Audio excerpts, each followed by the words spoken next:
Just over a month ago when I spoke about my dad in this segment, your response was truly amazing. So many of you understood the subject, which is sad, but it's a reality of this life. If you're lucky enough to know love, you will inevitably know loss as well. It's a non-negotiable part of the equation. Those two things are the great connectors of us all. We understand the emotions of both.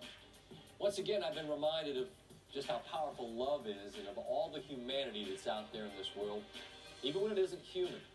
While we were away on vacation, Otis the dog got really sick out of nowhere last Sunday morning, and my wife knew immediately he was in distress, but it was worse than even she presumed.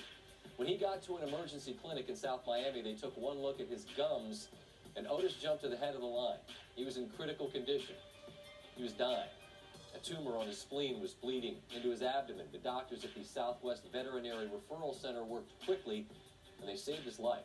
They performed surgery within hours, and I shared that news on Twitter because Otis the dog is a beloved member of my family, and I knew that you would get that. But once again, your response was more beautiful than I bargained for. If you go to that thread, you will see tens of thousands of well wishes from people. Most of them include close-ups of their dogs. Good boys and good girls sending love and positive karma from all over.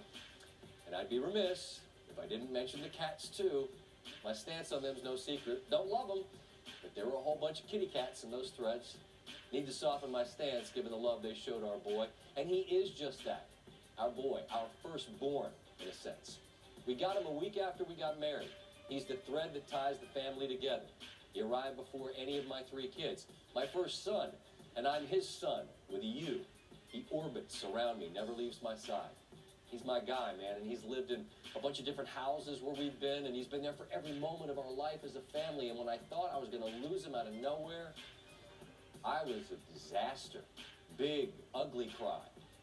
But this guy's like Boris the Bullet Dodger from the movie Snatch. He's got scars all over his body from the various surgeries, and thankfully we keep getting the calls that the tumors he has are benign. This one was too. We got that news Friday. I was going to grill some burgers and chicken that night for the family. I got Otis a filet, because of course I did. My grandma used to say, every day is a blessing. What are you prepared to do with this one? With Otis, it feels like every day from here on out is a bonus. So we will spoil him silly. He's our good boy. As the saying goes about dogs, they don't live long enough. Their only fault, really. Someday we'll lose him, but not yet. And until then, we will celebrate him and this peculiarly powerful bond that I feel grateful that I know. We're here all week long. We'll see you.